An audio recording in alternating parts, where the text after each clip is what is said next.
guys, i-flex ko muna pala sa inyo ang aking magandang can opener. So for today's video, magluluto nga ako ng sopas. Ayan, naghiwa-hiwa na si Bujexki. And eto, kakaiba tong aming can opener guys. Ganito siya guys, eto yung gatas. So, ilalak mo lang siya. Ganyan. Tapos iikot-ikot mo lang siya. Ikot-ikot mo lang guys hanggang ma-open siya. So, ganito na nga ako magbukas ng ano namin, can opener. Lahat na binubuksan ko kasi nga sobrang ganda dito aming can opener. Kaya kahit gatas, binubuksan ko na siya lahat. So, ikot-ikot lang hanggang mabuksan siya lahat. Tingnan nyo guys ha. Tingnan nyo. Ayan, natapon na sa sobrang excited ko. So, ganito siya, di ba? Sobrang linis niyang buksan. Dati nga, di ba, dito yung pag nagbubukas tayo dito, tapos aanuhan lang natin.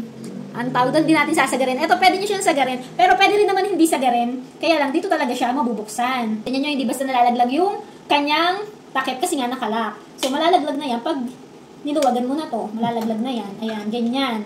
So, ang kagandahan nito, multi-purpose na nga to. Meron din siyang pambukas ng soft drinks, pambukas ng takip, and meron pa siyang ibang gamit. Di ko pa lang nadidiscover. Tapos, very quality, matibay, guys.